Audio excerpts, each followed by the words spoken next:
could be classified as domestic terrorists. Congress, I had this random white woman, liberal, walk up to me and ask, well, what about you isn't Democrat?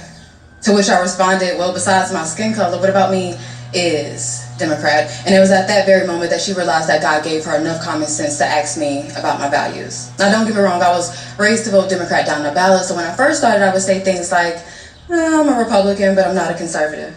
But now I know all too well I am a full-fledged, hardcore conservative, and I'm proud of it. I mean, my favorite saying is I was born black, not Democrat. You can tell Donald Trump anything tonight. What would you tell him? Just don't cuss. I would tell him to grow a spine and stop being belong to a party whose mission is to infringe on the Second Amendment as if a criminal would ever participate in something like a mandatory buyback. Why would I want to belong to and endorse a godless party? Because there is no such thing, and I mean no such thing as a trans child. We have confused children and sick enabling adults. Why would I want to belong to a three as if abortion clinics didn't start in the hood?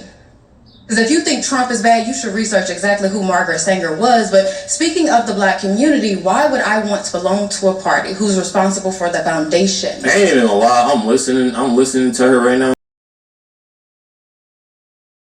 Who's responsible for that and how they have always prioritized that over the black community. I mean, imagine every single Democrat leader helping you joke about what a black job is in 2024, exposing your ignorance on 1924 and how imperative the Immigration Act of that year was, how it was all reversed in 1965 with the Hart-Celler Act, how Congress refuses the advice of the Rockefeller Commission and the Hesburgh Commission, and how to this day they refuse to adopt the Barbara Jordan blueprint, validating every single thing that nobody's perfect. What I'm saying is I side with Malcolm X when he said that the liberals were the worst thing that could ever happen to the Western Hemisphere, but y'all ignore that, just like how y'all ignore LBJ saying, and I quote, I'm going to have Negroes voting Democrat for the next 200. But baby, y'all got the white supremacists galore, okay?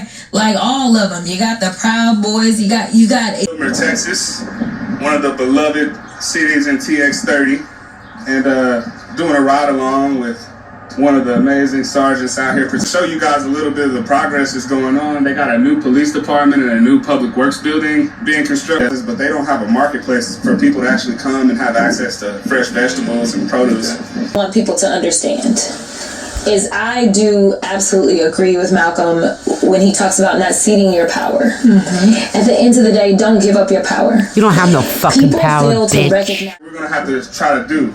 You can't legislate a grocery store, but you can use your influence to attract those types of businesses.